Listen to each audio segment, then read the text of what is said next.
nama saya Christine Raha, mahasiswa dari Universitas Mula Warman, jurusan Pendidikan Bahasa dan Sastra Indonesia tahun 2020. Di sini saya akan menjelaskan sebuah materi untuk memenuhi mata kuliah Sejarah Sastra yang berjudul Sejarah Sastra periode tahun 1942 sampai dengan 1945.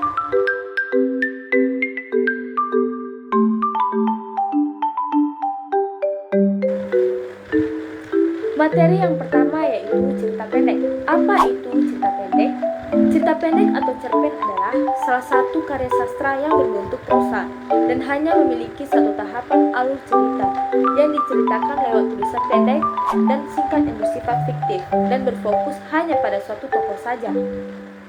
Ciri-ciri cerita pendek ada 5. Yang pertama, cerpen merupakan cerita atau tulisan yang pendek. Yang kedua, cerpen hanya memiliki suatu tahapan alur. Yang ketiga, cerpen memiliki alur yang ketat dan padat. Dan keempat, cerpen harus memberikan pesan tuntas. Dan kelima, biasanya hanya menceritakan satu kejadian atau peristiwa saja. Awal mulanya cerpen muncul pada abad ke-10. Lalu cerpen mulai diperkenalkan ke seluruh dunia pada tahun 1920 sampai dengan 1941. Setelah Perang Dunia II pada tahun 1949, cerpen kembali berkembang dari tahun 1950 sampai dengan 1955 dan mulai mendapat definisi bentuk yang jelas dan konkret. Selanjutnya, cerpen dikembangkan pada tahun sebelum dibentuk oleh kemerdekaan Indonesia pada tahun 1955 sampai dengan 1959. Cerpen yang diterbitkan pada zaman Jepang antara lain yang pertama Anak Laut, yang kedua Pancaran Cinta pada tahun 1945 dan terakhir Jejak Langkah pada tahun 1953. Drama.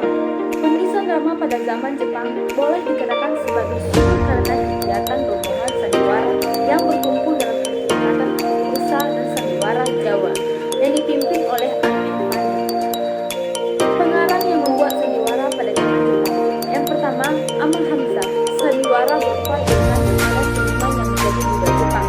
Yang kedua, Amin Mani, menulis sandiwara yang berjudul Tidaknya Enopati pada tahun 1953. Yang ketiga, Usman Ismail, menulis sandiwara tentang perlawanan rakyat Kepulauan Riau.